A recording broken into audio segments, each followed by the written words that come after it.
All right, so coming off that hard win, I go to the wall to look at who I need to play, and I draw Aaron Chapman, who is known on the Bugman's Brewery board as Fergal. He's a pretty well-known competitive player here. Kind of wrote the book on the last book, last edition, or last Dwarf Books strategy.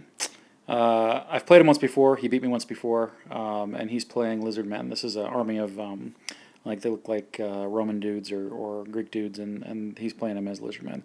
So just to tell you what he's got a whole bunch of skanks, right? All those groups back there are skanks, either cohorts or the skirmishers. And he's got a big block of Temple Guard, and hidden in the Temple Guard, he's got a cowboy on a cold one. He's got a slan. That's pretty much it, right? So not a crazy, Oh, and he's got Tetuico tucked away back in one of those groups. So he's got Tetuico. He's got a level 4 slan on high magic. He's got his little cowboy back there, and that's what he's got. I line up in the center again, sort of deployed forward because I knew he was going to deploy back, and I needed to get some of those points. My plan was to get a gyro or two into the backfield and start steaming off as many of these skinks as I could.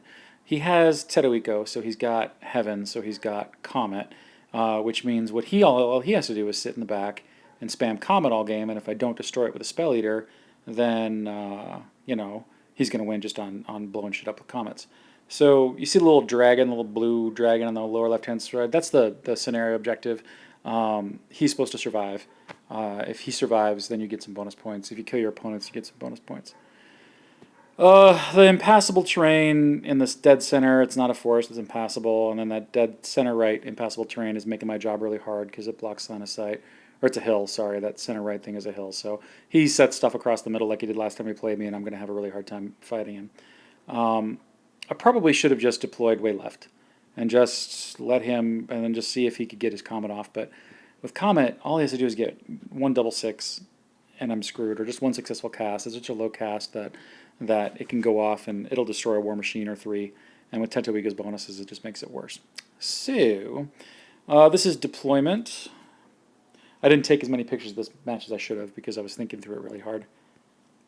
I decide to advance when he backs up. I actually managed to run one of his cohorts off. If you look up on the left, you see how they're re-angled. I vanguarded one of my gyros up, and then I got into range, did some damage in there. He's turning to shoot at that one gyro. I decided to take both my other gyros and shift them over right because I'm changing my plan a little bit. I'm trying to bait his big unit of Temple Guard into a fight that it can't win. Now, it's Chapman, so he's not likely to do that, but I think he feels pretty confident. And what I want to do is get him up on that hill so that I can shoot him, use the gyrocopters to steam and then redirect him, and then try to get a favorable charge. That is a nice plan. This is him turning to try to get this gyro. This gyro did pretty good work in the game. It's the only thing that really did. I shot his... So he gets no lookout, sir. It should be pointed out with his cowboy over there. I wanted to pick up some points off of him. So I hit him with that guy. I had a clear shot with a cannon. I shot the cannon across, hit him, wounded him. He failed his ward save, roll 1 wound. So he gets to live, which sucked. Never got to kill him the whole game. Tried it several different times. Grudge Thrower failed every time. Every time I tried, every time I had a shot at it, it failed. So, my artillery dice were sucking like they had been for pretty much the whole tournament. So here he is coming up. I got a gyrocopter right in front of him. He's up on the hill. I got some pretty clear shots.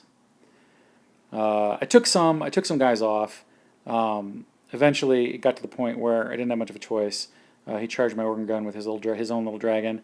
I tried to get in there with both my hammers and my longbeards. The hammers blew it.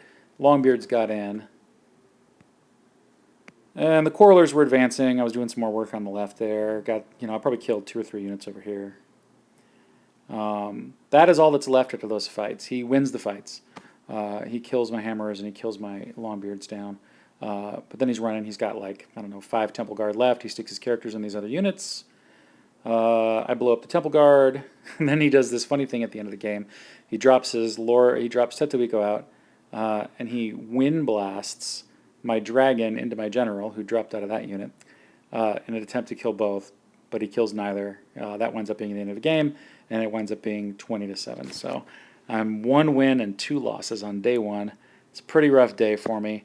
I don't know that I played this one wrong. I mean, I could have backlined it, but he's got Comet. I did the right thing. I should tell you that. Um, I forgot to mention this because I didn't get a picture of it. Early in the game, he double sixed a Comet in the middle of my guys, and when it went off at 11 inches. So it blew up War Machines, blew up a lot of Hammers, blew up a lot of Longbeards. And that made it so I couldn't grind him down, grind that big unit down and win just by killing his Temple Guard. Had he not been able to IF that, had that not gone off, I probably would be okay. He did cast it again. I used the Eater. It didn't eat the spell, so he still had it. He had Comet throughout the entire game. He did wind up hitting my lines with another Comet later in the game, killed more stuff. So that spell just messes my world up. Even if I'm playing aggressively, even if I'm playing a Strollers list, that spell is brutal. I guess I won't miss that come Kings of War. I'm not going to miss the big spells, that's for sure. Anyway, so that was the game. On to day 2 next.